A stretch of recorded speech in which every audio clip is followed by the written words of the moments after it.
before they leave home, get married, buy a house, have kids, and get stuck in a risky financial position, clinging to a job and buying everything on credit. I see so many young couples who get married and trap themselves into a lifestyle that will not let them get out of debt for most of their working years. For many people, just as the last child leaves home, the parents realize they have not adequately prepared for retirement and they begin to scramble to put some money away. Then their own parents become ill and they find themselves with new responsibilities. So what kind of assets am I suggesting that you or your children acquire? In my world, real assets fall into the following categories. Businesses that do not require my presence. I own them, but they are managed or run by other people. If I have to work there, it's not a business. It becomes my job. Stocks, bonds, income-generating real estate, notes, IOUs, royalties from intellectual property such as music, scripts, and patents. Anything else that has value, produces income, or appreciates, and has a ready market. As a young boy, my educated dad encouraged me to find a safe job, but my rich dad encouraged me to begin acquiring assets that I loved. If you don't love it, you won't take care of it. I collect real estate simply because I love buildings and land. I love shopping for them, and I could look at them all day long. When problems arise, the problems aren't so bad that it changes my love for real estate. For people who hate real estate, they shouldn't buy it. I also love stocks of small companies, especially startups, because I am an entrepreneur, not a corporate person. In my early years, I worked in large organizations such as Standard Oil of California, the U.S. Marine Corps, and Xerox Corporation. I enjoyed my time with those organizations and have fond memories, but I know deep down I am not a company man. I like starting companies, not running them. So my stock buys are usually of small companies. Sometimes I even start the company and take it public. Fortunes are made in new stock issues, and I love the game.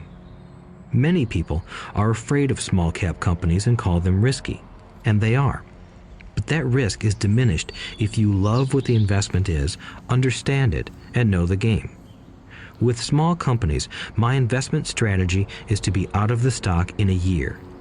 On the other hand, my real estate strategy is to start small and keep trading up for bigger properties, and, therefore, delay paying taxes on the gain. This allows the value to increase dramatically. I generally hold real estate less than 7 years. For years, even while I was with the Marine Corps and Xerox, I did what my rich dad recommended. I kept my day job, but I still minded my own business. I was active in my asset column trading real estate and small stocks. Rich Dad always stressed the importance of financial literacy. The better I was at understanding the accounting and cash management, the better I would be at analyzing investments and eventually starting and building my own company. I don't encourage anyone to start a company unless they really want to. Knowing what I know about running a company, I wouldn't wish that task on anyone. There are times when people can't find employment and starting a company seems like the best solution. But the odds are against success. 9 out of 10 companies fail in 5 years.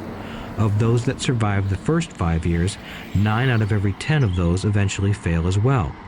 So only if you really have the desire to own your own company do I recommend it. Otherwise, keep your day job and mind your own business. When I say mind your own business, I mean to build and keep your asset column strong. Once a dollar goes into it, never let it come out. Think of it this way. Once a dollar goes into your asset column, it becomes your employee. The best thing about money is that it works 24 hours a day and can work for generations. Keep your day job, be a great hard-working employee, but keep building that asset column. As your cash flow grows, you can indulge in some luxuries. An important distinction is that rich people buy luxuries last, while the poor and middle class tend to buy luxuries first. The poor and the middle class often buy luxury items like big houses, diamonds, furs, jewelry, or boats because they want to look rich. They look rich, but in reality they just get deeper in debt on credit. The old money people, the long-term rich, build their asset column first. Then the income generated from the asset column buys their luxuries. The poor and middle class buy luxuries with their own sweat, blood, and children's inheritance. A true luxury is a reward for investing in and developing a real asset. For example, when my wife Kim and I had extra money coming from our apartment houses, she went out and bought her Mercedes. It didn't take any extra work or risk on her part because the apartment house bought the car. She did, however, have to wait 4 years while the real estate investment portfolio grew and began generating enough extra cash flow to pay for the car. But the luxury, the Mercedes, was a true reward because she proved she knew how to grow her asset column. That car now means a lot more to her than simply another pretty car. It means she used her financial intelligence to afford it. Instead, most people impulsively go out and buy a new car or some other luxury on credit. They may feel bored and just want a new toy. Buying a luxury on credit often causes a person to eventually resent that luxury because the debt becomes a financial burden. After you've taken the time and invested in and built your own business, you are now ready to learn the biggest secret of the rich, the secret that puts the rich way ahead of the pack. Chapter 4. Lesson 4. The History of Taxes and the Power of Corporations. My rich dad just played the game smart, and he did it through corporations, the biggest secret of the rich. I remember in school being told the story of Robin Hood and his merry men. My teacher thought it was a wonderful story of a romantic hero who robbed from the rich and gave to the poor. My rich dad did not see Robin Hood as a hero. He called Robin Hood a crook. Robin Hood may be long gone, but his followers live on. I often still hear people say, "Why don't the rich pay for it?" Or, "The rich should pay more in taxes and give it to the poor." It is this Robin Hood fantasy, or taking from the rich to give to the poor, that has caused the most pain for the poor and the middle class. The reason the middle class is so heavily taxed is because of the Robin Hood ideal. The reality is that the rich are not taxed. It's the middle class who pays for the poor, especially the educated, upper-income middle class. Again, to understand fully how things happen, we need to look at the history of taxes. Although my highly educated dad was an expert on the history of education, my rich dad fashioned himself an expert on the history of taxes. Rich Dad explained to Mike and me that originally in England and America, there were no taxes. Occasionally, there were temporary taxes levied in order to pay for wars. The king or the president would put the word out and ask everyone to chip in.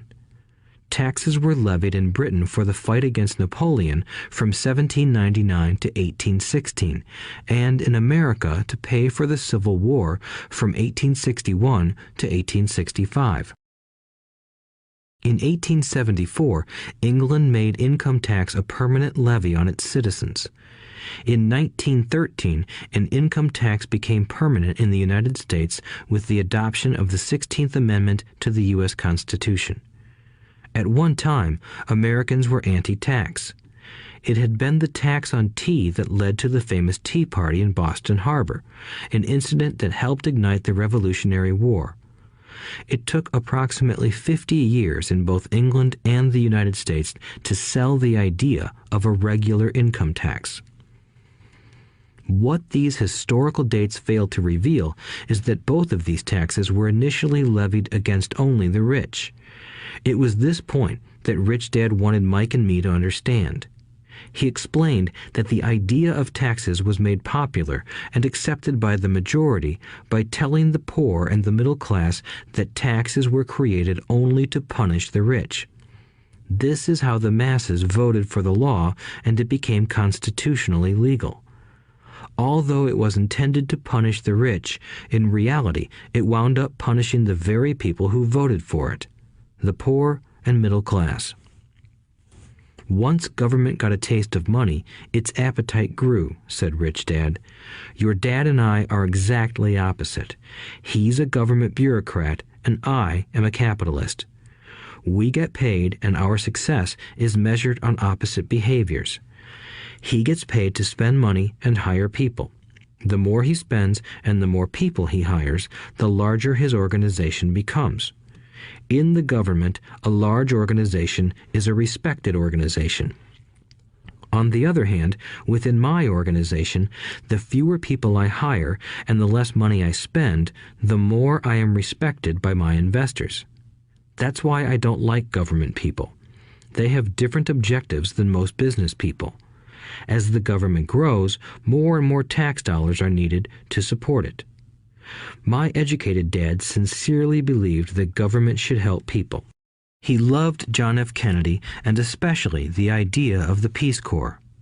He loved the idea so much that both he and my mom worked for the Peace Corps, training volunteers to go to Malaysia, Thailand, and the Philippines. He always strived for additional grants and budget increases so he could hire more people, both in his job with the Education Department and in the Peace Corps. From the time I was about 10 years old, I would hear from my rich dad that government workers were a pack of lazy thieves, and from my poor dad I would hear how the rich were greedy crooks who should be made to pay more taxes. Both sides had valid points. It was difficult to go to work for one of the biggest capitalists in town and come home to a father who was a prominent government leader. It was not easy to know which dad to believe. Yet, when you study the history of taxes, an interesting perspective emerges. As I said, the passage of taxes was only possible because the masses believed in the Robin Hood theory of economics. Take from the rich and give to everyone else. The problem was that the government's appetite for money was so great that taxes soon needed to be levied on the middle class, and from there it kept trickling down. However, the rich saw an opportunity because they don't play by the same set of rules. The rich knew about corporations, which became popular in the days of sailing ships. The rich created the corporation as a vehicle to limit their risk to the assets of each voyage. The rich put their money into a corporation to finance the voyage. The corporation would then hire a crew to sail to the New World to look for treasure. If the ship was lost, the crew lost their lives, but the loss to the rich would be limited only to the money they invested for that particular voyage. It is the knowledge of the legal corporate structure that really gives the rich a vast advantage over the poor and middle class. Having two fathers teaching me, one a socialist and the other a capitalist, I quickly began to realize that the philosophy of the capitalist made more financial sense to me. It seemed to me that the socialists ultimately penalized themselves due to their lack of financial education. No matter what the take from the rich crowd came up with, the rich always found a way to outsmart them. That is how taxes were eventually levied on the middle class. The rich outsmarted the intellectuals solely because they understood the power of money, a subject not taught in schools. How did the rich outsmart the intellectuals?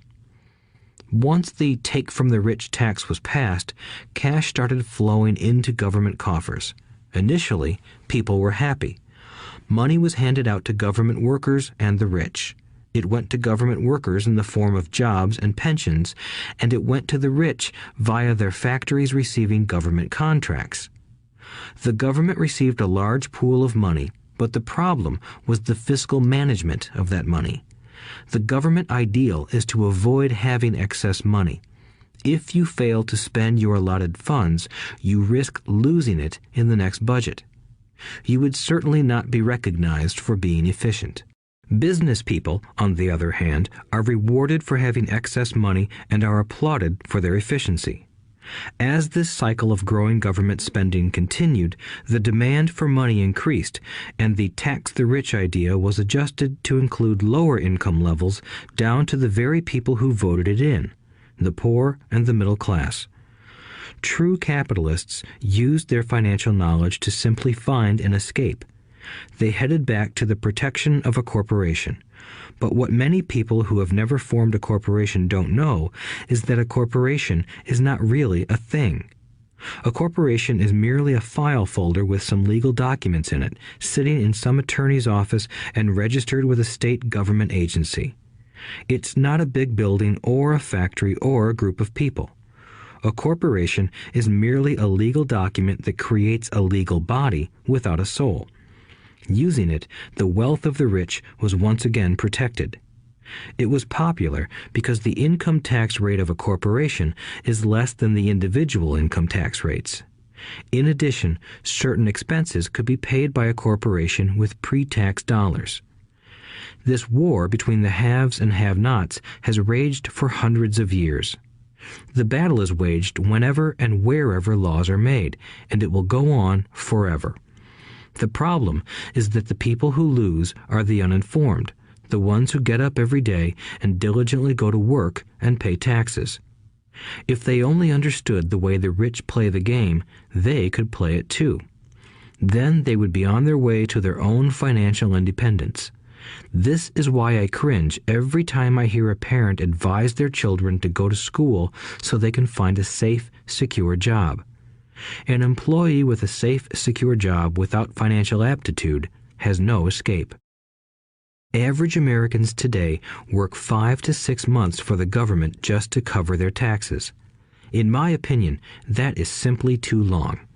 The harder you work, the more you pay the government. That is why I believe that the idea of take from the rich backfired on the very people who voted it in. Every time people try to punish the rich don't simply comply. They react. They have the money, power, and intent to change things. They don't just sit there and voluntarily pay more taxes. Instead, they search for ways to minimize their tax burden. They hire smart attorneys and accountants and persuade politicians to change laws or create legal loopholes. They use their resources to effect change. The tax code of the United States also allows other ways to reduce taxes. Most of these vehicles are available to anyone, but it is the rich who find them because they are minding their own business. For example, 1031 is jargon for Section 1031 of the Internal Revenue Code, which allows a seller to delay paying taxes on a piece of real estate that is sold for a capital gain through an exchange for a more expensive piece of real estate. Real estate is one investment vehicle that has a great tax advantage. As long as you keep trading up in value, you will not be taxed on the gains until you liquidate.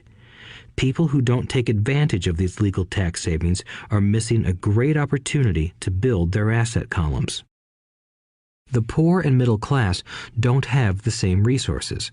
They sit there and let the government's needles enter their arm and allow the blood donation to begin. Today, I am constantly shocked at the number of people who pay more taxes or take fewer deductions simply because they are afraid of the government. I have friends who have had their businesses shut down and destroyed, only to find out it was a mistake on the part of the government. I realize all that, but the price of working from January to May is a high price to pay for that intimidation. My poor dad never fought back. My rich dad didn't either. He just played the game smarter, and he did it through corporations, the biggest secret of the rich. You may remember the first lesson I learned from my rich dad. I was a little boy of 9 who had to sit and wait for him to choose to talk to me. I sat in his office waiting for him to get to me. He was ignoring me on purpose. He wanted me to recognize his power and to desire to have that power for myself one day. During all the years I studied and learned from him, he always reminded me that knowledge is power. And with money comes great power that requires the right knowledge to keep it and make it multiply. Without that knowledge, the world pushes you around. Rich Dad constantly reminded Mike and me that the biggest bully was not the boss or the supervisor, but the tax man. The tax man will always take more if you let him. The first lesson of having money work for you, as opposed to you working for money, is all about power. If you work for money, you give the power to your employer.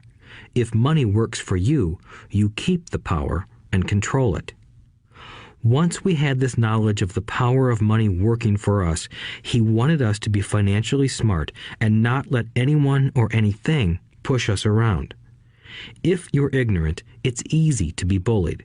If you know what you're talking about, you have a fighting chance. That is why he paid so much for smart tax accountants and attorneys. It was less expensive to pay them than to pay the government. His best lesson to me was, be smart and you won't be pushed around as much. He knew the law because he was a law-abiding citizen and because it was expensive to not know the law. If you know you're right, you're not afraid of fighting back, even if you are taking on Robin Hood and his band of merry men. My highly educated dad always encouraged me to land a good job with a strong corporation. He spoke of the virtues of working your way up the corporate ladder. He didn't understand that, by relying solely on a paycheck from a corporate employer, I would be a docile cow ready for milking. When I told my rich dad of my father's advice, he only chuckled. "Why not own the ladder?" was all he said. As a young boy, I did not understand what Rich Dad meant by owning my own corporation. It was an idea that seemed impossible and intimidating. Although I was excited by the idea, my inexperience wouldn't let me envision the possibility that grown-ups would someday work for a company I would own. The point is that, if not for my rich dad, I would have probably followed my educated dad's advice. It was merely the occasional reminder of my rich dad that kept the idea of owning my own corporation alive and kept me on a different path. By the time I was 15 or 16, I knew I wasn't going to continue down the path my educated dad recommended. I didn't know how I was going to do it, but I was determined not to head in the direction most of my classmates were heading. That decision changed my life. It was not until my mid-20s that my rich dad's advice began to make more sense to me. I was just out of the Marine Corps and working for Xerox. I was making a lot of money, but every time I looked at my paycheck, I was disappointed. The deductions were so large, and the more I worked, the greater they became. As I became more successful, my bosses talked about promotions and raises. It was flattering, but I could hear my rich dad asking in my ear, "Who are you working for? Who are you making rich?" In 1974, while still an employee for Xerox, I formed my first corporation and began minding my own business. There were already a few assets in my asset column, but now I was determined to focus on making it bigger. Those paychecks, with all the deductions, made all the years of my rich dad's advice make total sense. I could see the future if I followed my educated dad's advice. Many employers feel that advising their workers to mind their own business is bad for business. But for me, focusing on my own business and developing assets made me a better employee because I now had a purpose.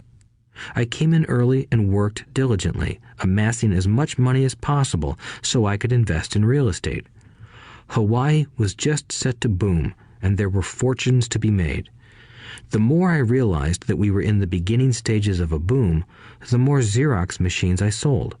The more I sold, the more money I made, and, of course, the more deductions came out of my paycheck. It was inspiring. I wanted out of the employee trap so badly that I worked even harder so I could invest more. By 1978, I was consistently one of the top 5 salespeople at the company. I badly wanted out of the rat race. In less than 3 years, I was making more in my real estate holding corporation than I was making at Xerox, and the money I was making in my asset column in my own corporation was money working for me, not me pounding on doors selling copiers. My rich dad's advice made much more sense. Soon, the cash flow from my properties were so strong that my company bought me my first Porsche. My fellow Xerox salespeople thought I was spending my commissions. I wasn't. I was investing my commissions in assets. My money was working hard to make more money. Each dollar in my asset column was a great employee, working hard to make more employees and buy the boss a new Porsche with before-tax dollars. I began to work harder for Xerox. The plan was working, and my Porsche was the proof. By using the lessons I learned from my rich dad, I was able to get out of the proverbial rat race at an early age. It was made possible because of the strong financial knowledge I had acquired through Rich Dad's lessons. Without this financial knowledge, which I call financial intelligence or financial IQ, my road to financial independence would have been much more difficult. I now teach others in the hope that I may share my knowledge with them. I remind people that financial IQ is made up of knowledge from 4 broad areas of expertise. 1. Accounting. Accounting is financial literacy or the ability to read numbers. This is a vital skill if you want to build an empire. The more money you are responsible for, the more accuracy is required, or the house comes tumbling down. This is the left brain side, or the details. Financial literacy is the ability to read and understand financial statements, which allows you to identify the strengths and weaknesses of any business. 2. Investing. Investing is the science of money making money. This involves strategies and formulas which use the creative right brain side. 3. Understanding markets. Understanding markets is the science of supply and demand. You need to know the technical aspects of the market, which are emotion-driven, in addition to the fundamental or economic aspects of an investment. Does an investment make sense or does it not make sense based on current market conditions? 4. The law. A corporation wrapped around the technical skills of accounting, investing, and markets can contribute to explosive growth. A person who understands the tax advantages and protections provided by a corporation can get rich so much faster than someone who is an employee or a small business sole proprietor. It's like the difference between someone walking and someone flying. The difference is profound when it comes to long-term wealth. Tax advantages. A corporation can do many things that an employee cannot, like pay expenses before paying taxes. That is a whole area of expertise that is very exciting. Employees earn and get taxed, and then try to live on what is left. A corporation earns, spends everything it can, and is taxed on anything that is left. It's one of the biggest legal tax loopholes that the rich use. They're easy to set up and are not expensive if you own investments that are producing good cash flow. For example, by owning your own corporation, your vacations can be board meetings in Hawaii.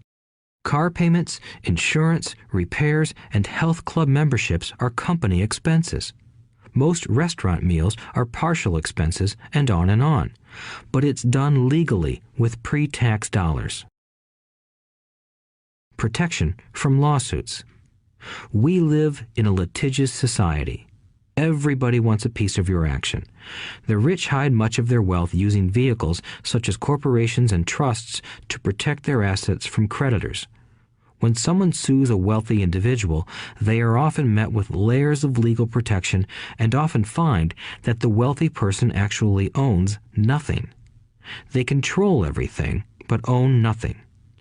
The poor and middle class try to own everything and lose it to the government or to fellow citizens who like to sue the rich. They learned it from the Robin Hood story. Take from the rich and give it to the poor. It is not the purpose of this audiobook to go into the specifics of owning a corporation, but I will say that if you own any kind of legitimate assets, I would consider finding out more about the benefits and protection offered by a corporation as soon as possible. There are many books written on the subject that will detail the benefits and even walk you through the steps necessary to set up a corporation. Garrett Sutton's books on corporations provide wonderful insight into the power of personal corporations. Financial IQ is actually the synergy of many skills and talents. I would say it is the combination of the 4 technical skills listed above that make up basic financial intelligence. If you aspire to great wealth, it is the combination of these skills that will greatly amplify your financial intelligence. In summary, business owners with corporations 1. Earn, 2. Spend, 3. Pay taxes. Employees who work for corporations 1. Earn, 2. Pay taxes, 3. Spend. As part of your overall financial strategy, I recommend that you learn about the protection that legal entities can provide for businesses and assets. Chapter 5. Lesson 5. The rich invent money. Often in the real world, it's not the smart who get ahead, but the bold. Last night, I took a break from writing and watched a TV program on the history of a young man named Alexander Graham Bell. Bell had just patented his telephone and was having growing pains because the demand for his new invention was so strong. Needing a bigger company, he then went to the giant at that time, Western Union, and asked them if they would buy his patent and his tiny company. He wanted $100,000 for the whole package. The president of Western Union scoffed at him and turned him down, saying the price was ridiculous. The rest is history. A multi-billion-dollar industry emerged, and AT&T was born. The evening news came on right after the story of Alexander Graham Bell. On the news was a story of another downsizing at a local company. The workers were angry and complained that the company ownership was unfair. A terminated manager of about 45 years of age had his wife and 2 babies at the plant and was begging the guards to let him talk to the owners to ask if they would reconsider his termination. He had just bought a house and was afraid of losing it. The camera focused in on his pleading for all the world to see. Needless to say, it held my attention. I have been teaching professionally since 1984. It has been a great experience and a rewarding one. It is also a disturbing profession, for I have taught thousands of individuals, and I see one thing in common in all of us, myself included. We all have tremendous potential, and we all are blessed with gifts. Yet the one thing that holds all of us back is some degree of self-doubt. It is not so much the lack of technical information that holds us back, but more the lack of self-confidence. Some are more affected than others. Once we leave school, most of us know that it is not so much a matter of college degrees or good grades that count. In the real world, outside of academics, something more than just grades is required. I have heard it called many things: guts, chutzpah, balls, audacity, bravado, cunning, daring, tenacity, and brilliance. This factor, whatever it is labeled, ultimately decides one's future much more than school grades do. Inside each of us is one of these brave, brilliant, and daring characters. There is also the flip side of that character, people who could get down on their knees and beg if necessary. After a year in Vietnam as a Marine Corps pilot, I got to know both of those characters inside of me intimately. One is not better than the other. Yet, as a teacher, I recognized that it was excessive fear and self-doubt that were the greatest detractors of personal genius. It broke my heart to see students know the answers, yet lack the courage to act on the answer. Often in the real world, it's not the smart who get ahead, but the bold. In my personal experience, your financial genius requires both technical knowledge as well as courage. If fear is too strong, the genius is suppressed. In my classes, I strongly urge students to learn to take risks, to be bold, and to let their genius convert that fear into power and brilliance. It works for some and just terrifies others. I have come to realize that for most people, when it comes to the subject of money, they would rather play it safe. I have had to field questions such as, Why take risks? Why should I bother developing my financial IQ? Why should I become financially literate? And I answer, just to have more options. There are huge changes up ahead.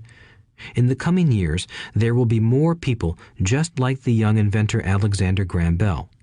There will be 100 people like Bill Gates and hugely successful companies like Microsoft created every year all over the world.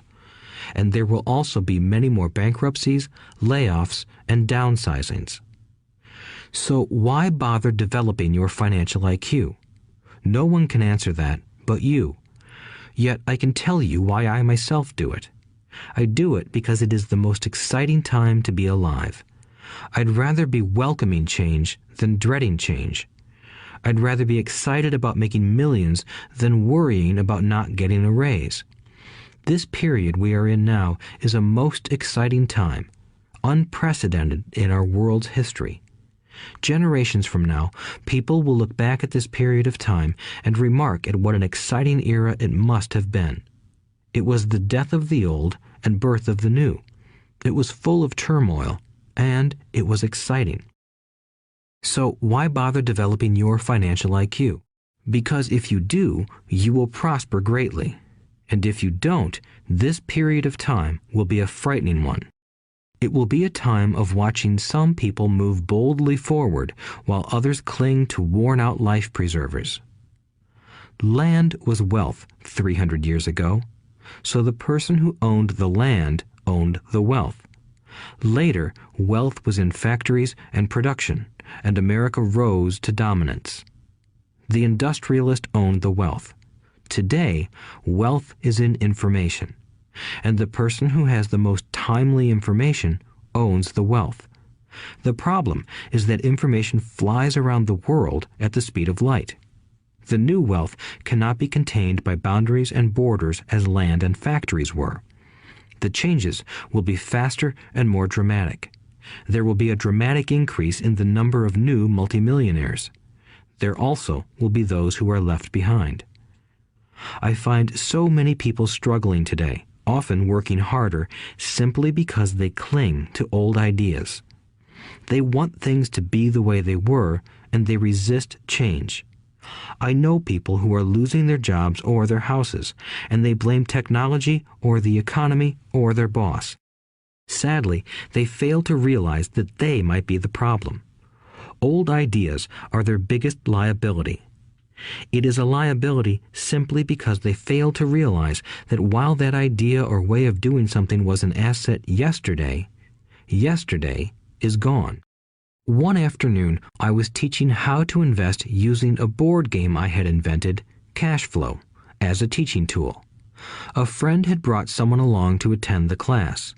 This friend of a friend was recently divorced, had been badly burned in the divorce settlement, and was now searching for some answers. Her friend thought the class might help.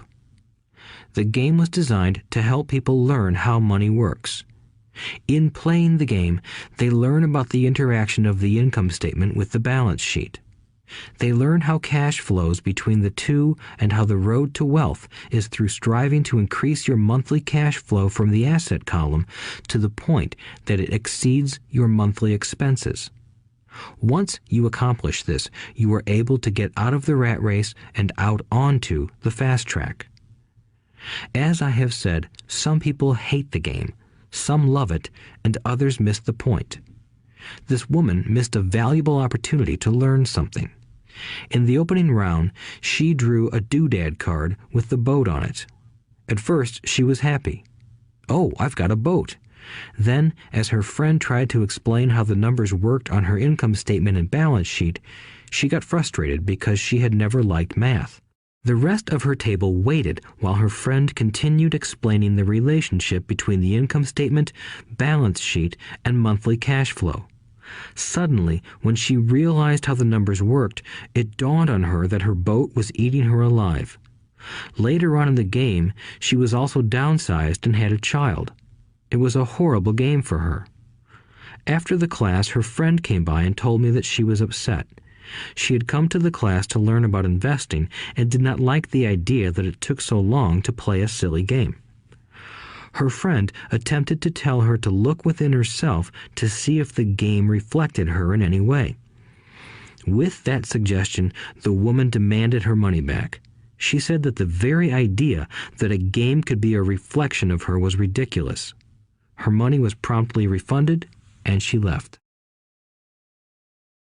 Since 1984, I have made millions simply by doing what the school system does not do.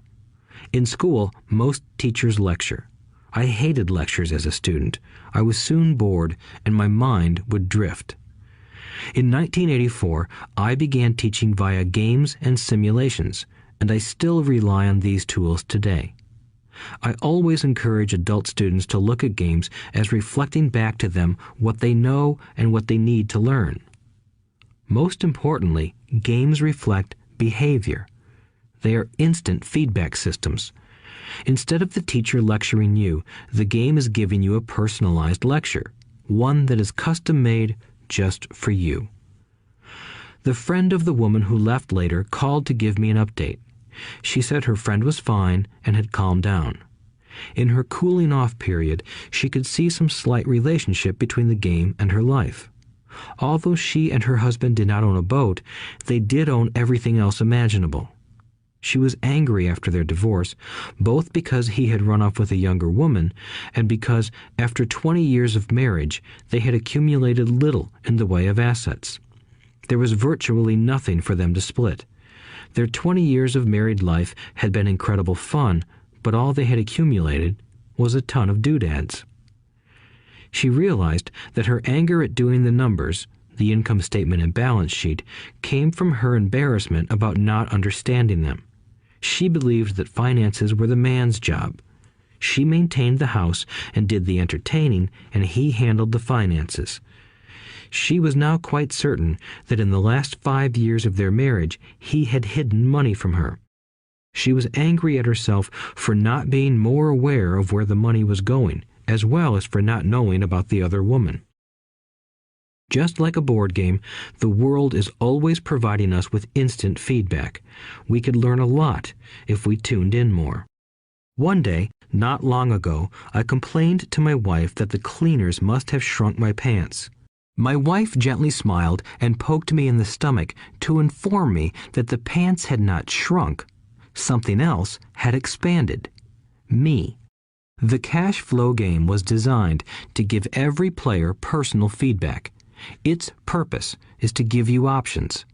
If you draw the boat card and it puts you into debt, the question is, now what can you do? How many different financial options can you come up with? That is the purpose of the game, to teach players to think and create new and various financial options. Thousands of people throughout the world have played this game. The players who get out of the rat race the quickest are the people who understand numbers and have creative financial minds. They recognize different financial options. Rich people are often creative and take calculated risks. People who take the longest are people who are not familiar with numbers and often do not understand the power of investing. Some people playing cash flow gain lots of money in the game, but they don't know what to do with it. Even though they have money, everyone else seems to be getting ahead of them. And that is true in real life. There are a lot of people who have a lot of money and do not get ahead financially. Limiting your options is the same as hanging on to old ideas.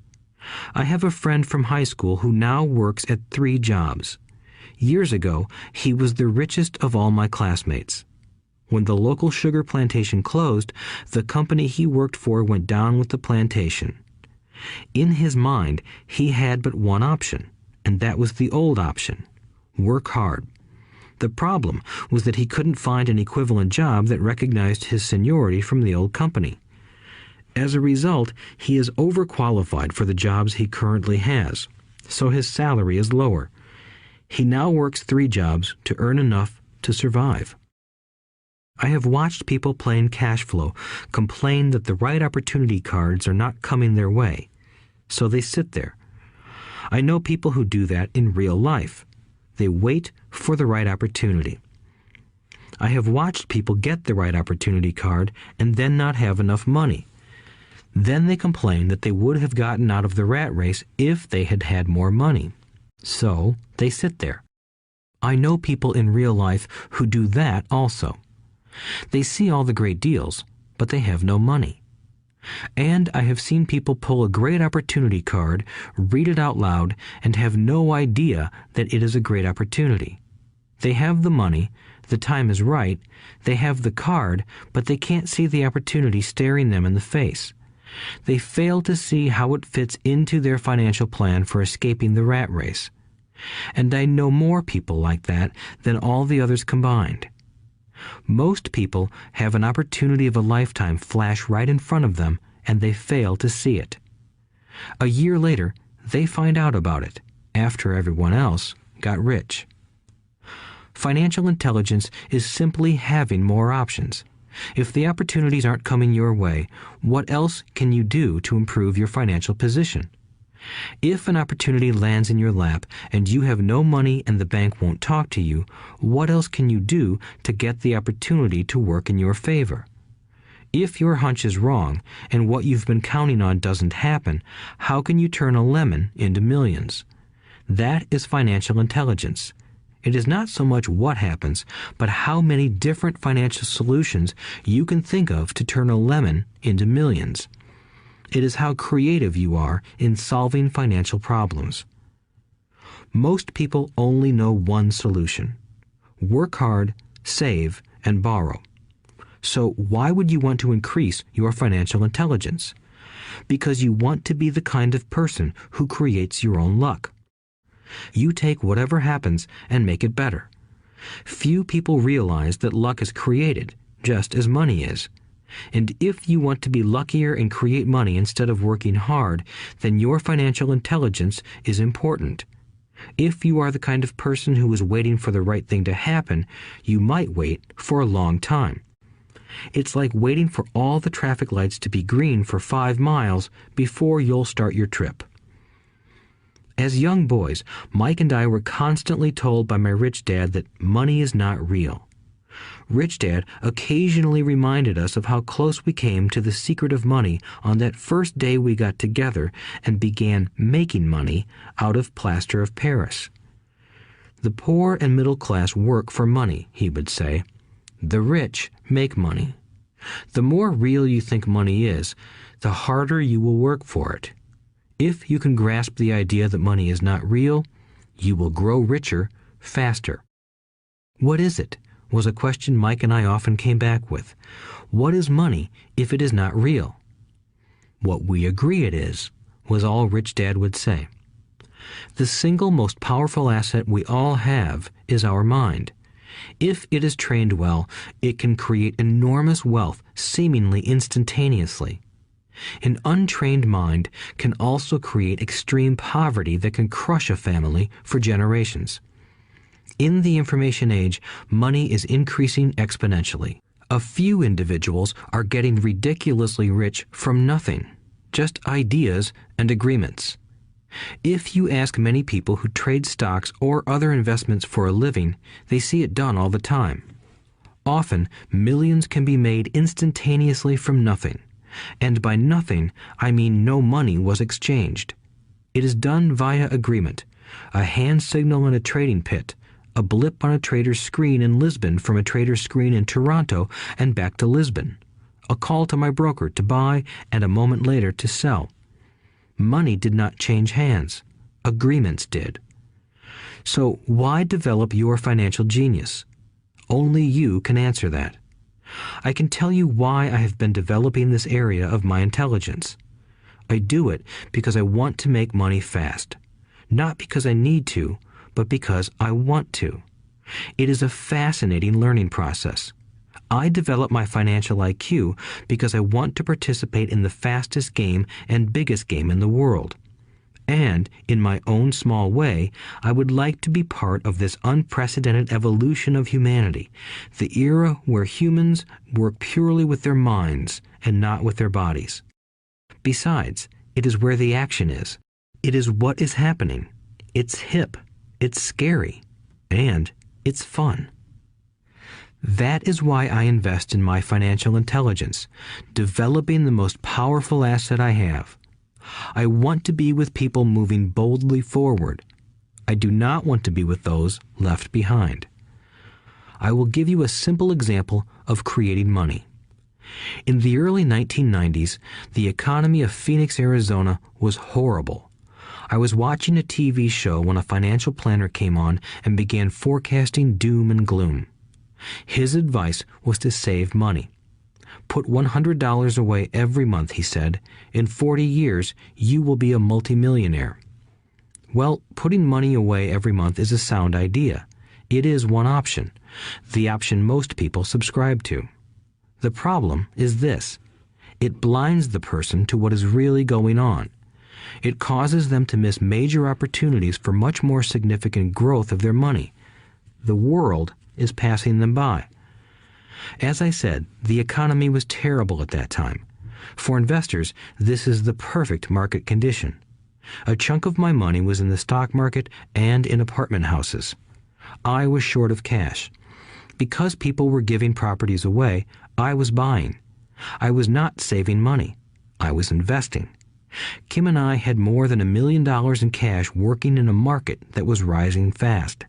It was the best opportunity to invest. The economy was terrible. I just could not pass up these small deals. Houses that were once $100,000 were now $75,000. But instead of shopping with local real estate agents, I began shopping at the bankruptcy attorney's office or the courthouse steps. In these shopping places, a $75,000 house could sometimes be bought for $20,000 or less. For $2,000, which was loaned to me from a friend for 90 days for $200, I gave an attorney a cashier's check as a down payment. While the acquisition was being processed, I ran an ad advertising a $75,000 house for only $60,000 and no money down. The phone rang hard and heavy. Prospective buyers were screened, and once the property was legally mine, all the prospective buyers were allowed to look at the house. It was a feeding frenzy. The house sold in a few minutes. I asked for a $2,500 processing fee, which they gladly handed over, and the escrow and title company took over from there. I returned the $2,000 to my friend with an additional $200. He was happy, the home buyer was happy, the attorney was happy, and I was happy. I had sold a house for $60,000 that cost me $20,000. The $40,000 was created from money in my asset column in the form of a promissory note from the buyer. Total working time, 5 hours. So, now that you are on your way to becoming more financially literate and skilled at reading numbers, I will tell you why this is an example of money being invented. During this depressed market, Kim and I were able to do 6 of these simple transactions in our spare time. While the bulk of our money was in larger properties and the stock market, we were able to create more than $190,000 in assets, notes at 10% interest, in those 6 buy, create, and sell transactions. That comes to approximately $19,000 a year income, much of it sheltered through our private corporation.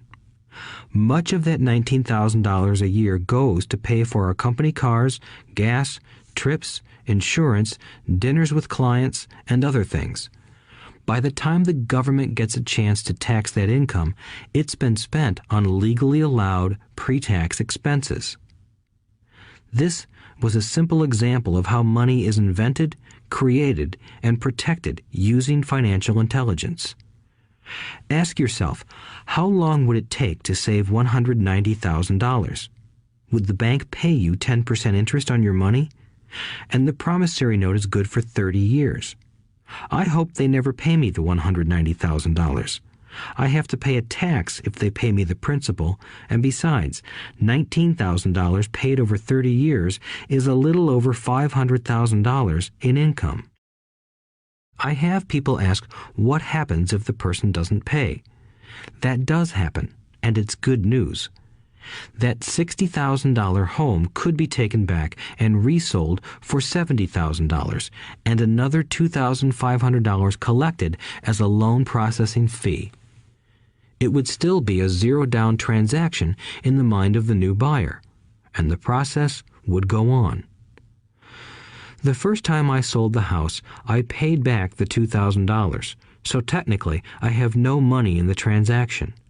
My return on investment, ROI, is infinity. It's an example of no money making a lot of money. In the second transaction, when resold, I would have put $2,000 in my pocket and re-extended the loan to 30 years. What would my ROI be if I got paid money to make money? I do not know, but it sure beats saving $100 a month, which actually starts out as $150 because it's after-tax income for 40 years earning low interest. And again, you're taxed on the interest. That is not too intelligent. It may be safe, but it's not smart. A few years later, as the Phoenix real estate market strengthened, those houses we sold for $60,000 became worth $110,000. Foreclosure opportunities were still available, but became rare. It cost a valuable asset, my time, to go out looking for them. Thousands of buyers were looking for the few available deals. The market had changed. It was time to move on and look for other opportunities to put in the asset column. You cannot do that here.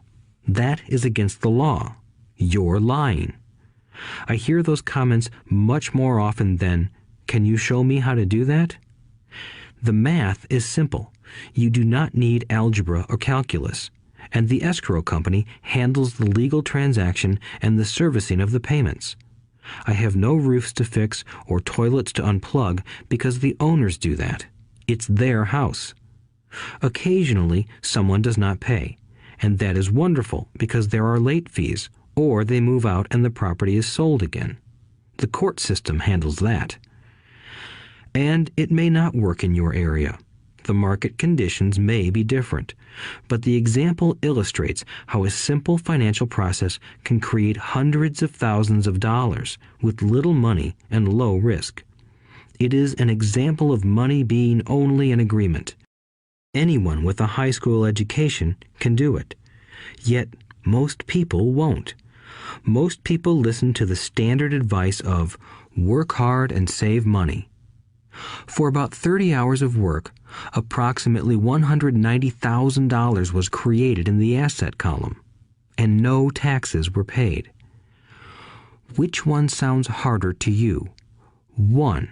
Work hard, pay 50% in taxes, save what is left, your savings, then earn 5%, which is also taxed. Or 2. Take the time to develop your financial intelligence, harness the power of your brain and the asset column. If you use option number 1, be sure to factor in how much time it takes you to save $190,000. Time is one of your greatest assets. Now, you may understand why I silently shake my head when I hear parents say, "My child is doing well in school and receiving a good education." It may be good, but is it adequate? I know the above investment strategy is a small one. It is used to illustrate how small can grow into big. Again, my success reflects the importance of a strong financial foundation, which starts with a strong financial education. I have said it before, but it's worth repeating. Financial intelligence is made up of these 4 main technical skills. 1. Accounting. Accounting is financial literacy, or the ability to read numbers. This is a vital skill if you want to build businesses or investments. 2. Investing. Investing is the science of money making money. 3. Understanding markets. Understanding markets is the science of supply and demand. Alexander Graham Bell gave the market what it wanted. So did Bill Gates. A $75,000 house offered for $60,000 that cost $20,000 was also the result of seizing an opportunity created by the market. Somebody was buying, and someone was selling. 4. The law. The law is the awareness of accounting, corporate, state, and federal regulations. I recommend playing by the rules. It is this basic foundation, or the combination of these skills, that is needed to be successful in the pursuit of wealth, whether it be through the buying of small homes, apartment buildings, companies, stocks, bonds, precious metals, baseball cards, or the like. A few years later, the real estate market rebounded and everyone else was getting in. The stock market was booming and everyone was getting in.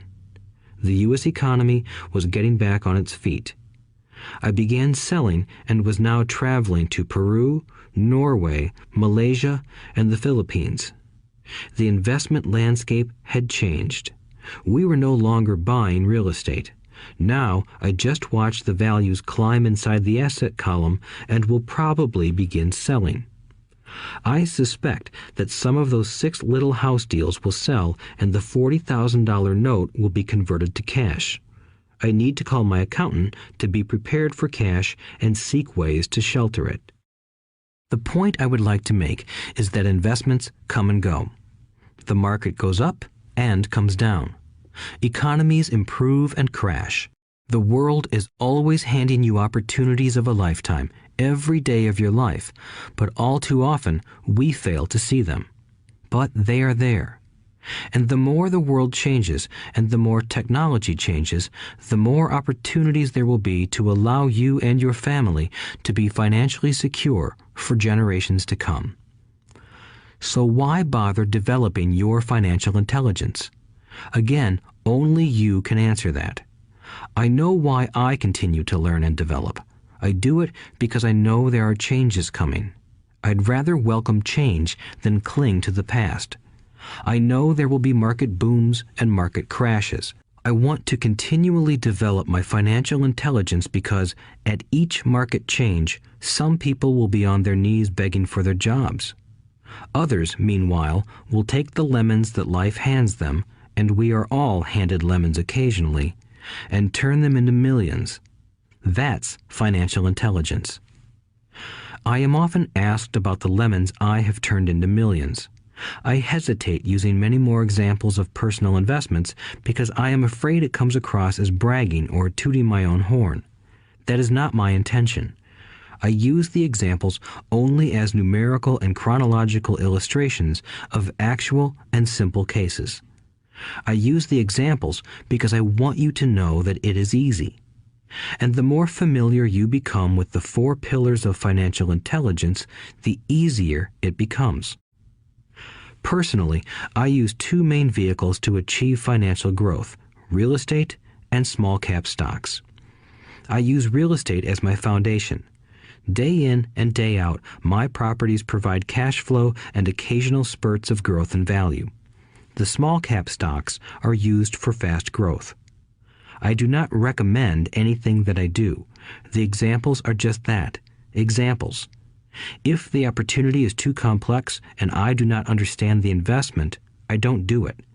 Simple math and common sense are all you need to do well financially. There are 5 reasons for using examples. 1. To inspire people to learn more. 2.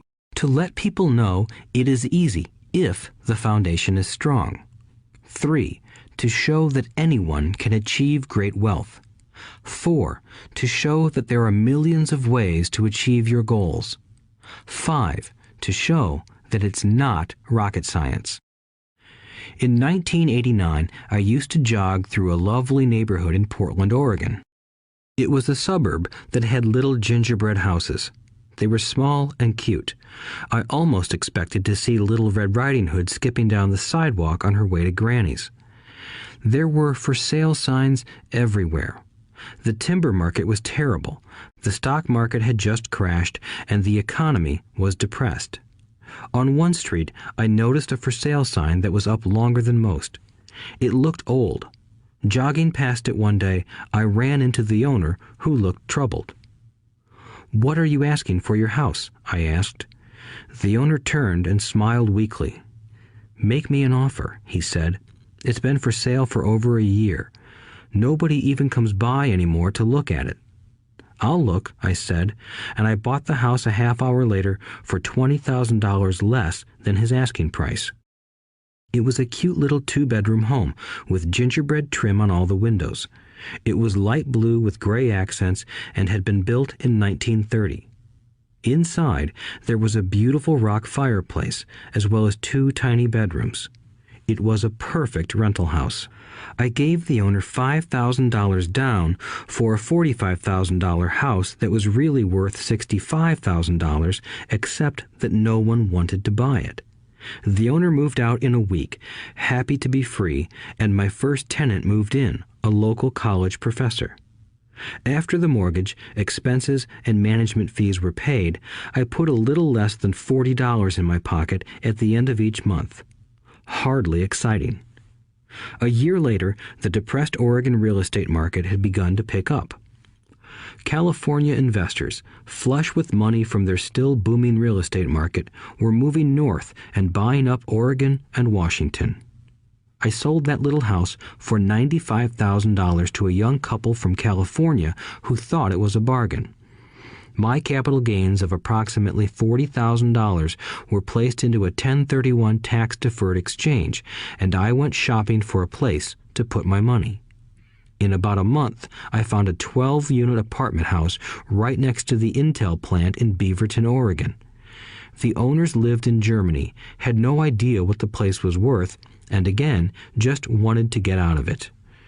I offered $275,000 for a $450,000 building. They agreed to $300,000. I bought it and held it for 2 years. Utilizing the same 1031 exchange process, we sold the building for $495,000 and bought a 30-unit apartment building in Phoenix, Arizona. We had moved to Phoenix by then to get out of the rain and needed to sell anyway. Like the former Oregon market, the real estate market in Phoenix was depressed. The price of the 30-unit apartment building in Phoenix was $875,000, with $225,000 down. The cash flow from the 30 units was a little over $5,000 a month. The Arizona market began moving up, and a few years later, a Colorado investor offered us $1.2 million for the property. The point of this example is how a small amount can grow into a large amount.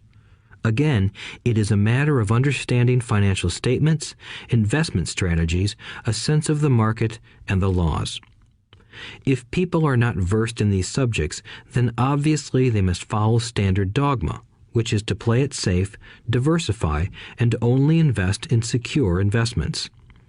The problem with secure investments is that they are often sanitized, that is, made so safe that the gains are less. Most large brokerage houses will not touch speculative transactions in order to protect themselves and their clients, and that is a wise policy. The really hot deals are not offered to people who are novices. Often, the best deals that make the rich even richer are reserved for those who understand the game. It is technically illegal to offer speculative deals to someone who is considered not sophisticated, but of course, it happens. The more sophisticated I get, the more opportunities come my way. Another case for developing your financial intelligence over a lifetime is simply that more opportunities are presented to you. And the greater your financial intelligence, the easier it is to tell whether a deal is good. It's your intelligence that can spot a bad deal or make a bad deal good. The more I learn, and there is a lot to learn, the more money I make simply because I gain experience and wisdom as the years go on. I have friends who are playing it safe, working hard at their profession and failing to gain financial wisdom, which does take time to develop. My overall philosophy is to plant seeds inside my asset column. That is my formula.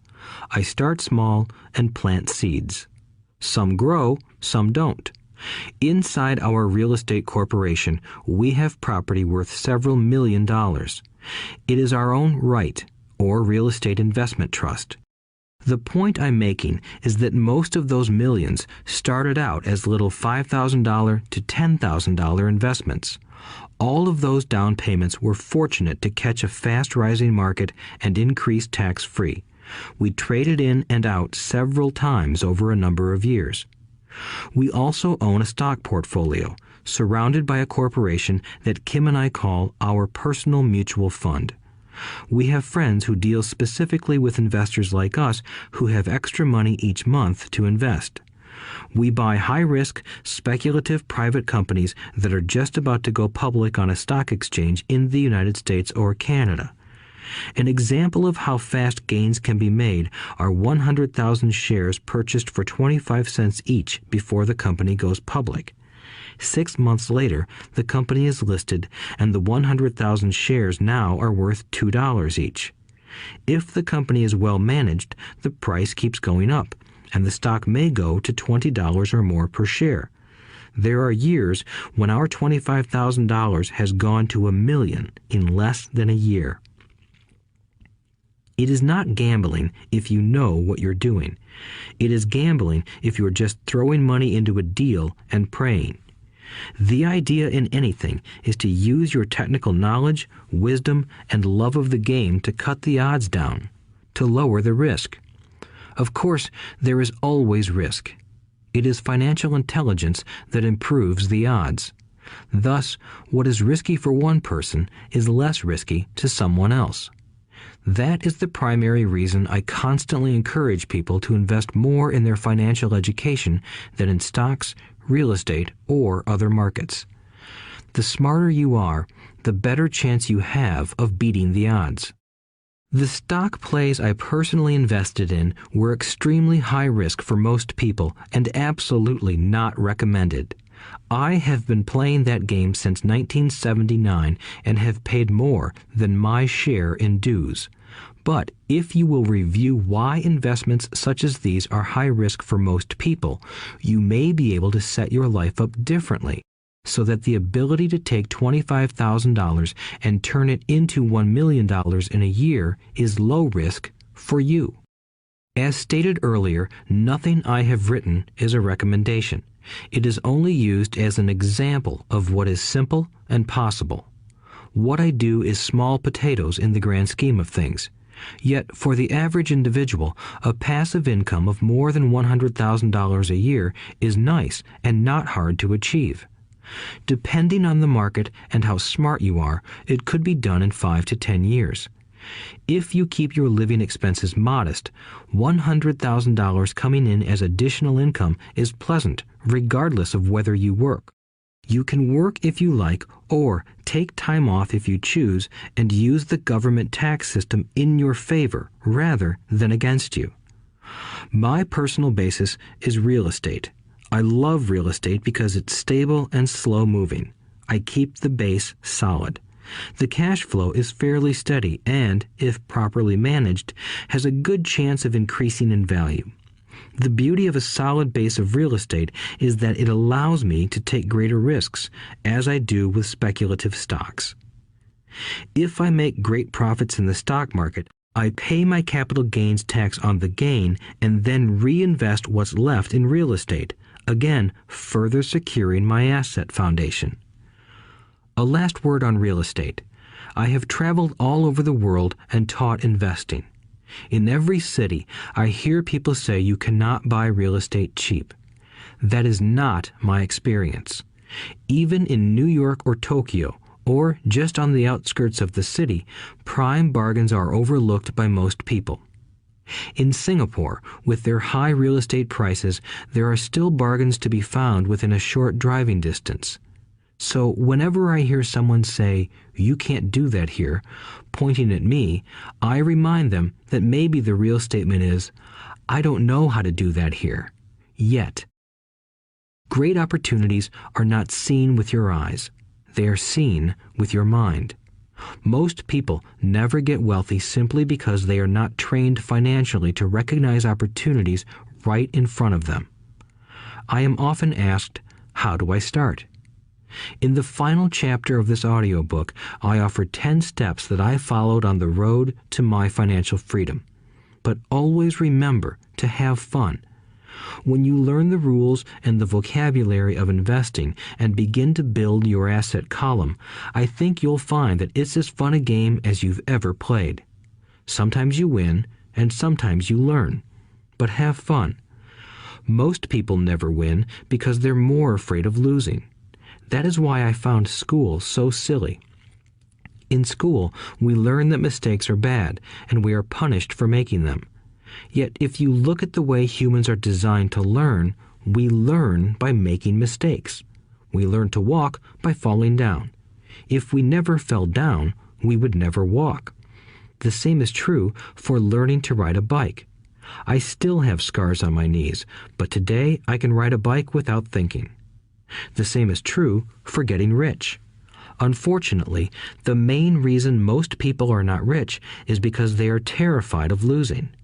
Winners are not afraid of losing, but losers are. Failure is part of the process of success.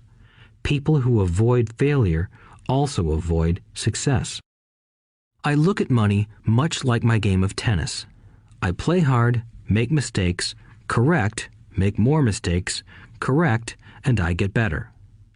If I lose the game, I reach across the net, shake my opponent's hand, smile, and say, "See you next Saturday." There are two kinds of investors. One, the first and most common type is a person who buys a packaged investment.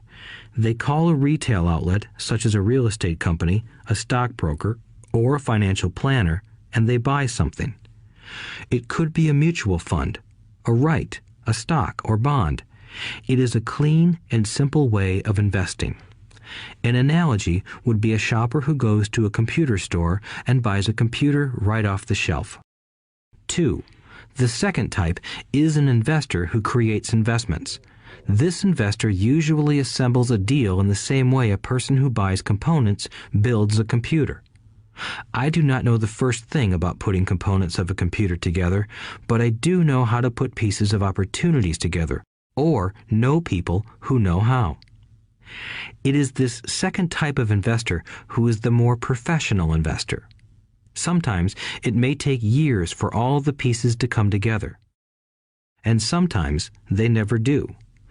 It is this second type of investor that my rich dad encouraged me to be. It is important to learn how to put the pieces together, because that is where the huge wins reside, and sometimes some huge losses if the tide goes against you. If you want to be the second type of investor, you need to develop 3 main skills. These skills are in addition to those required to become financially intelligent. 1. Find an opportunity that everyone else missed. You see with your mind what others miss with their eyes. For example, a friend bought this run-down old house.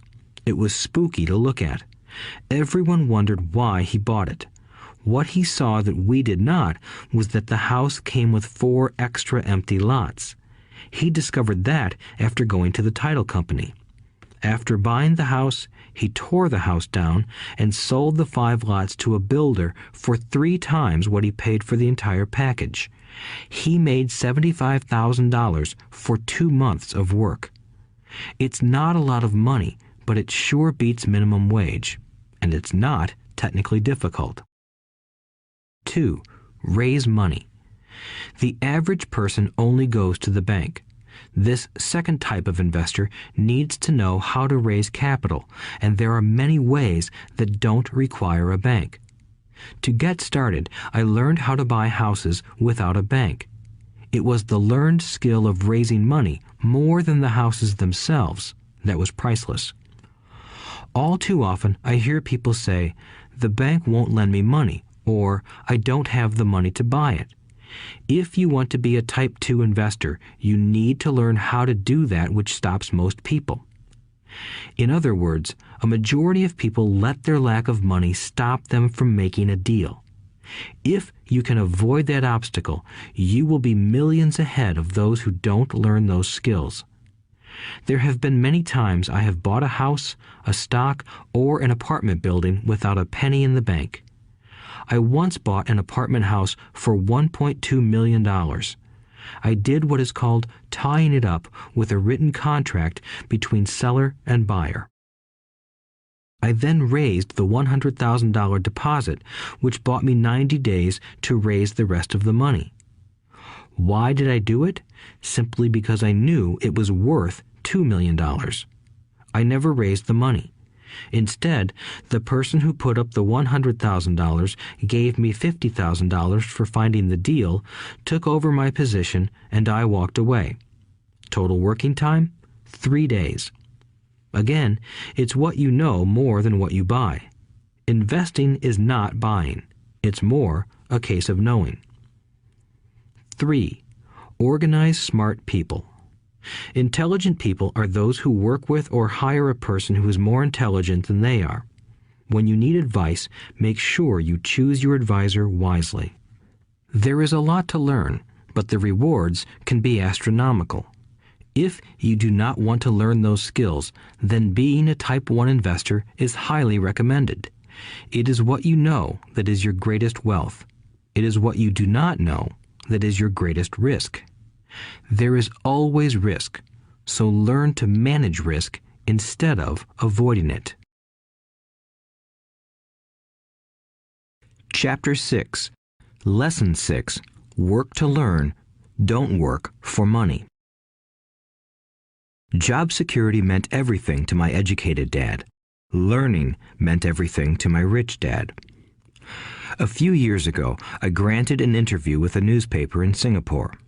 The young female reporter was on time, and the interview got underway immediately. We sat in the lobby of a luxurious hotel, sipping coffee and discussing the purpose of my visit to Singapore. I was to share the platform with Zig Ziglar. He was speaking on motivation, and I was speaking on the secrets of the rich. Someday, I would like to be a best-selling author like you, she said. I had seen some of the articles she had written for the paper, and I was impressed. She had a tough, clear style of writing. Her articles held a reader's interest. You have a great style, I said in reply. What holds you back from achieving your dream?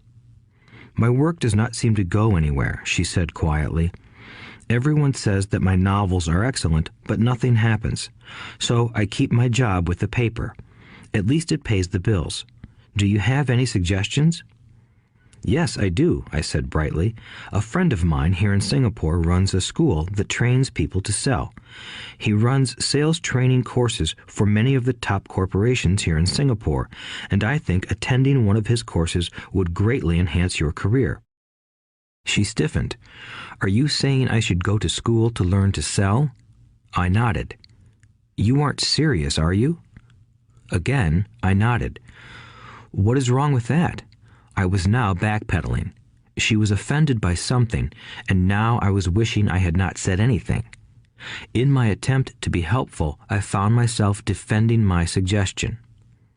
I have a master's degree in English literature.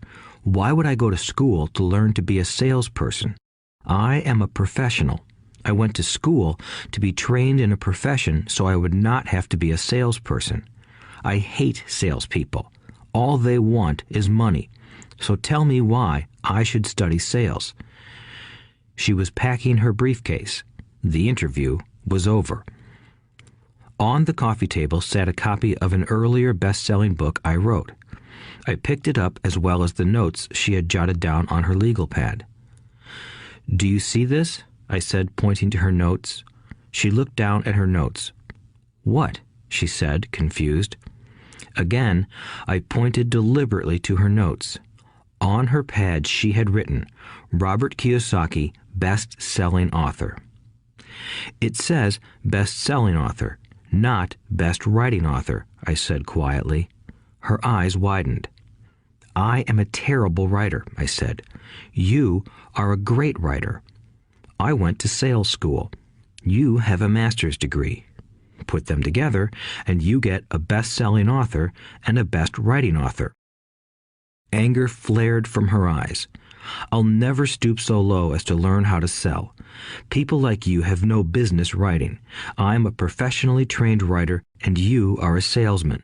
It is not fair," she fumed. She put the rest of her notes away and hurried out through the large glass doors into the humid Singapore morning. At least she gave me a fair and favorable write-up the next morning. The world is filled with smart, talented, educated, and gifted people. We meet them every day. They are all around us. A few days ago, my car was not running well. I pulled into a garage, and the young mechanic had it fixed in just a few minutes. He knew what was wrong by simply listening to the engine. I was amazed. I am constantly shocked at how little talented people earn. I have met brilliant, highly educated people who earn less than $20,000 a year. A business consultant who specializes in the medical trade was telling me how many doctors, dentists, and chiropractors struggle financially. All this time, I thought that when they graduated, the dollars would pour in. It was this business consultant who gave me the phrase, "They are one skill away from great wealth." What this phrase means is that most people need only to learn and master one more skill, and their income would jump exponentially. I have mentioned before that financial intelligence is a synergy of accounting, investing, marketing, and law. Combine those 4 technical skills, and making money with money is easier than most people would believe. When it comes to money, the only skill most people know is to work hard. The classic example of a synergy of skills was that young writer for the newspaper. If she diligently learned the skills of sales and marketing, her income would jump dramatically. If I were her, I would take some courses in advertising copywriting as well as sales. Then, instead of working at the newspaper, I would seek a job at an advertising agency. Even if it were a cut in pay, she would learn how to communicate in shortcuts that are used in successful advertising. She also would spend time learning public relations, an important skill. She would learn how to get millions in free publicity. Then, at night and on weekends, she could be writing her great novel. When it was finished, she would be better able to sell her book. Then, in a short while, she could be a best-selling author. When I came out with my first book, If You Want to Be Rich and Happy, Don't Go to School, a publisher suggested I change the title to The Economics of Education. I told the publisher that, with a title like that, I would sell 2 books, one to my family and one to my best friend. The problem is that they would expect it for free. The obnoxious title, If You Want to Be Rich and Happy, Don't Go to School, was chosen because we knew it would get tons of publicity. I am pro-education and believe in education reform. If I were not pro-education, why would I continue to press for changing our antiquated educational system? So I chose a title that would get me on more TV and radio shows simply because I was willing to be controversial. Many people thought I was a fruitcake, but the book sold and sold. When I graduated from the U.S. Merchant Marine Academy in 1969, my educated dad was happy. Standard Oil of California had hired me for its oil tanker fleet as a third mate. The pay was low compared with my classmates, but it was okay for a first real job after college. My starting pay was about $42,000 a year, including overtime, and I only had to work for 7 months. I had 5 months of vacation. If I had wanted to, I could have taken the run to Vietnam with a subsidiary shipping company and easily doubled my pay instead of taking 5 months of vacation. I had a great career ahead of me, yet I resigned after 6 months with the company and joined the Marine Corps to learn how to fly. My educated dad was devastated. Rich Dad congratulated me. In school and in the workplace, the popular opinion is the idea of specialization. That is, in order to make more money or get promoted, you need to specialize. That is why medical doctors immediately begin to seek a specialty such as orthopedics or pediatrics. The same is true for accountants, architects, lawyers, pilots, and others. My educated dad believed in the same dogma. That is why he was thrilled when he eventually achieved his doctorate. He often admitted that schools reward people who study more and more about less and less. Rich Dad encouraged me to do exactly the opposite. You want to know a little about a lot, was his suggestion. That is why for years I worked in different areas of his companies. For a while, I worked in his accounting department. Although I would probably never have been an accountant, he wanted me to learn via osmosis. Rich Dad knew I would pick up jargon and a sense of what is important and what is not. I also worked as a busboy and construction worker as well as in sales, reservations, and marketing. He was grooming Mike and me. That is why he insisted we sit in on the meetings with his bankers, lawyers, accountants, and brokers. He wanted us to know a little about every aspect of his empire. When I quit my high-paying job with Standard Oil, my educated dad had a heart-to-heart talk with me. He was bewildered. He could not understand my decision to resign from a career that offered high pay, great benefits, lots of time off, and opportunity for promotion. When he asked me one evening, "Why did you quit?" I could not explain it to him, though I tried hard to. My logic did not fit his logic. The big problem was that my logic was my rich dad's logic. Job security meant everything to my educated dad. Learning meant everything to my rich dad.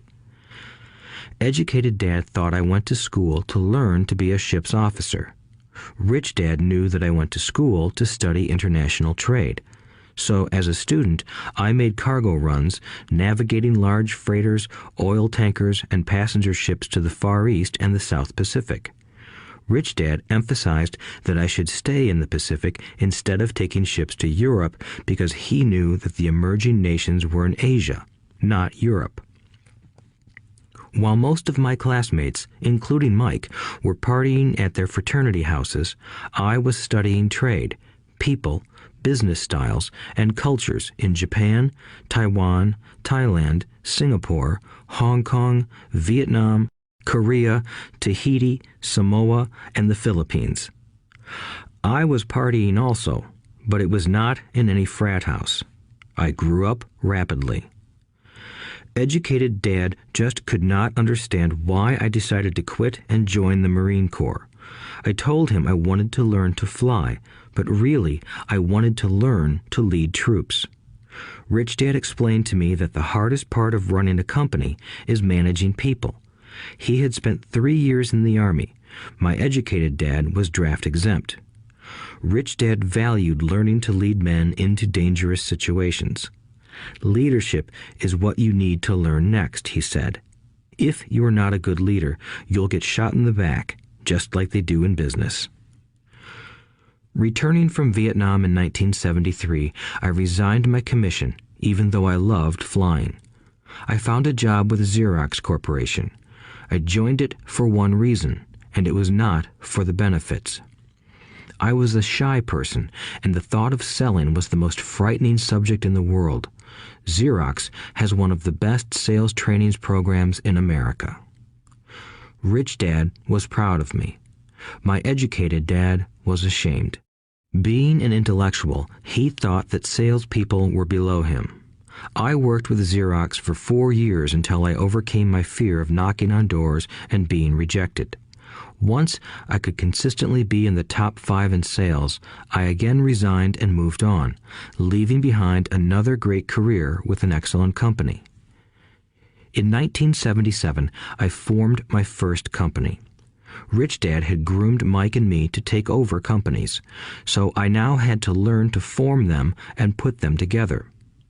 My first product, the nylon and Velcro wallet, was manufactured in the Far East and shipped to a warehouse in New York, near where I had gone to school.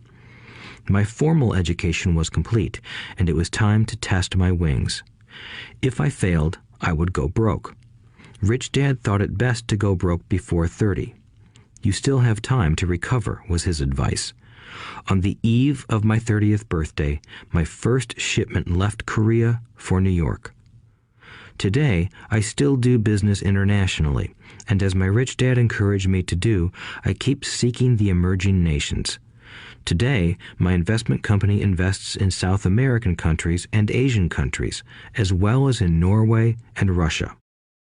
There is an old cliche that goes, "Job is an acronym for just over broke." Unfortunately, I would say that applies to millions of people.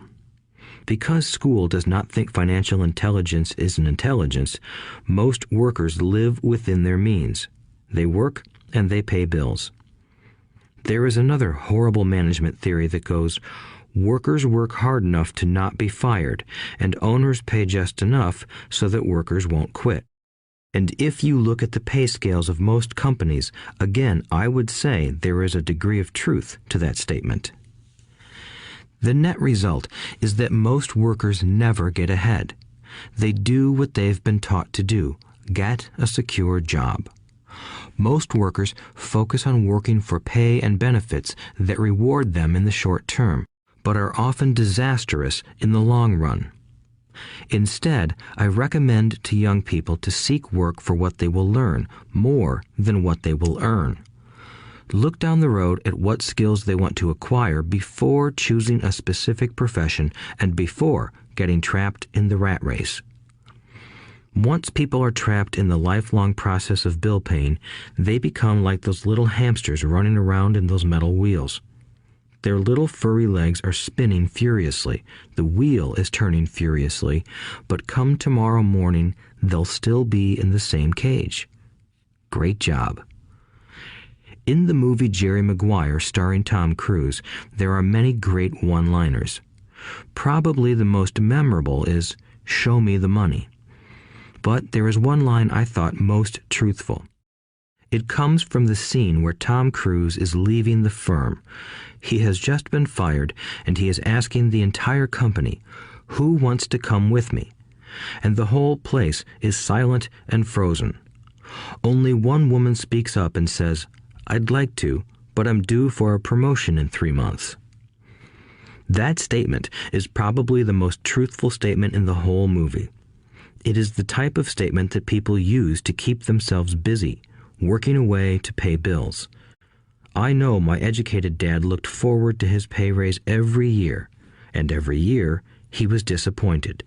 So he would go back to school to earn more qualifications so he could get another raise. Then, once again, there would be another disappointment. The question I often ask people is, where is this daily activity taking you? Just like the little hamster, I wonder if people look at where their hard work is taking them. What does the future hold? In his book, The Retirement Myth, Craig S. Carpel writes, "I visited the headquarters of a major national pension consulting firm and met with a managing director who specializes in designing lush retirement plans for top management.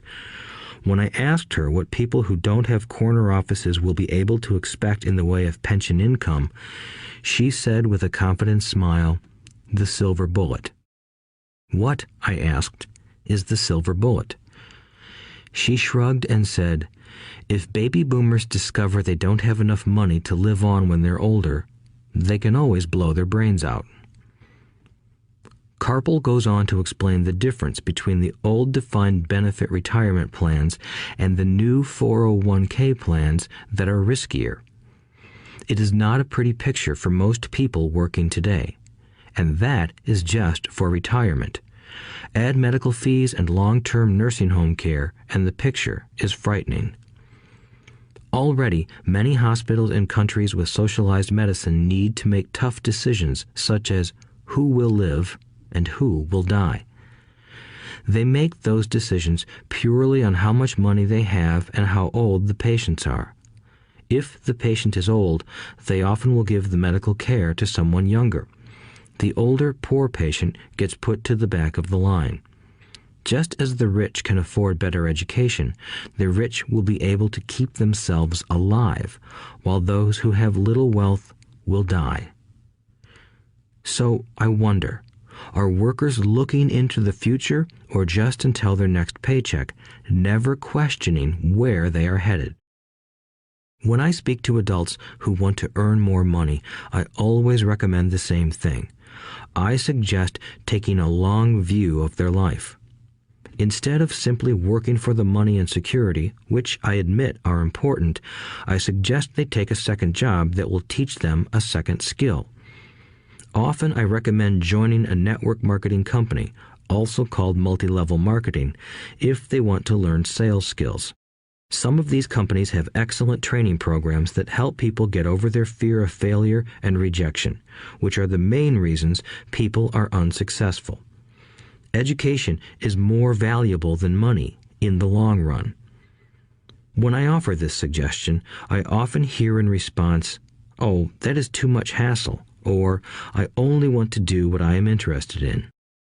If they say it's too much of a hassle, I ask, so you would rather work all your life giving 50% of what you earn to the government? If they tell me, I only do what I am interested in, I say, I'm not interested in going to the gym, but I go because I want to feel better and live longer. Unfortunately, there is some truth to the old statement, you can't teach an old dog new tricks.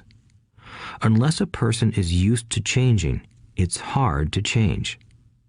But for those of you who might be on the fence when it comes to the idea of working to learn something new, I offer this word of encouragement. Life is much like going to the gym. The most painful part is deciding to go. Once you get past that, it's easy. There have been many days I have dreaded going to the gym, but once I am there and in motion, it is a pleasure. After the workout is over, I am always glad I talked myself into going. If you are unwilling to work to learn something new and instead insist on becoming highly specialized within your field, make sure the company you work for is unionized. Labor unions are designed to protect specialists. My educated dad, after falling from grace with the governor, became the head of the teachers' union in Hawaii. He told me that it was the hardest job he ever held. My rich dad, on the other hand, spent his life doing his best to keep his companies from becoming unionized. He was successful. Although the unions came close, Rich Dad was always able to fight them off. Personally, I take no sides because I can see the need for and the benefits of both sides. If you do as school recommends, become highly specialized, then seek union protection. For example, had I continued with my flying career, I would have sought a company that had a strong pilots union. Why? Because my life would be dedicated to learning a skill that was valuable in only one industry. If I were pushed out of that industry, my life's skills would not be as valuable to another industry. A displaced senior pilot with 100,000 hours of heavy airline transport time, earning $150,000 a year, would have a hard time finding an equivalent high-paying job teaching in school. Skills do not necessarily transfer from industry to industry. Skills the pilots are paid for in the airline industry are not as important in, say, the school system. The same is true even for doctors today. With all the changes in medicine, many medical specialists are needing to conform to medical organizations such as HMOs. School teachers definitely need to be union members. Today in America, the teachers' union is the largest and the richest labor union of all. The NEA, the National Education Association, has tremendous political clout. Teachers need the protection of their union because their skills are also of limited value to an industry outside of education. So the rule of thumb is highly specialized, then unionize. It's the smart thing to do. When I ask the classes I teach, how many of you can cook a better hamburger than McDonald's, almost all the students raise their hands. I then ask, so if most of you can cook a better hamburger, how come McDonald's makes more money than you? The answer is obvious. McDonald's is excellent at business systems. The reason so many talented people are poor is because they focus on building a better hamburger and know little to nothing about business systems. A friend of mine in Hawaii is a great artist. He makes a sizable amount of money. One day, his mother's attorney called to tell him that she had left him $35,000. That is what was left of her estate after the attorney and the government took their shares. Immediately, he saw an opportunity to increase his business by using some of this money to advertise. 2 months later, his first 4-color full-page ad appeared in an expensive magazine that targeted the very rich. The ad ran for 3 months. He received no replies from the ad, and all of his inheritance is now gone. He now wants to sue the magazine for misrepresentation. This is a common case of someone who can build a beautiful hamburger but knows little about business. When I asked him what he learned, his only reply was, "Advertising salespeople are crooks." I then asked him if he would be willing to take a course in sales and a course in direct marketing. His reply, "I don't have the time, and I don't want to waste my money." The world is filled with talented poor people. All too often, they're poor or struggle financially or earn less than they are capable of, not because of what they know, but because of what they do not know. They focus on perfecting their skills at building a better hamburger rather than the skills of selling and delivering the hamburger. Maybe McDonald's does not make the best hamburger, but they are the best at selling and delivering a basic average burger. Poor Dad wanted me to specialize. That was his view on how to be paid more. Even after being told by the governor of Hawaii that he could no longer work in state government, my educated dad continued to encourage me to get specialized. Educated Dad then took up the cause of the teachers' union, campaigning for further protection and benefits for these highly skilled and educated professionals. We argued often, but I know he never agreed that over-specialization is what caused the need for union protection. He never understood that the more specialized you become, the more you are trapped and dependent on that specialty. Rich Dad advised that Mike and I groom ourselves. Many corporations do the same thing. They find a young, bright student just out of business school and begin grooming that person to someday take over the company. So these bright young employees do not specialize in one department. They are moved from department to department to learn all the aspects of business systems. The rich often groom their children or the children of others. By doing so, their children gain an overall knowledge of the operations of the business and how the various departments interrelate. For the World War II generation, it was considered bad to skip from company to company. Today, it is considered smart. Since people will skip from company to company rather than seek greater specialization in skills, why not seek to learn more than to earn? In the short term, it may earn you less, but it will pay dividends in the long term. The main management skills needed for success are 1. Management of cash flow, 2. Management of systems, 3. Management of people. The most important specialized skills are sales and marketing. The ability to sell, to communicate to another human being, be it a customer, employee, boss, spouse, or child, is the base skill of personal success. Communication skills such as writing, speaking, and negotiating are crucial to a life of success.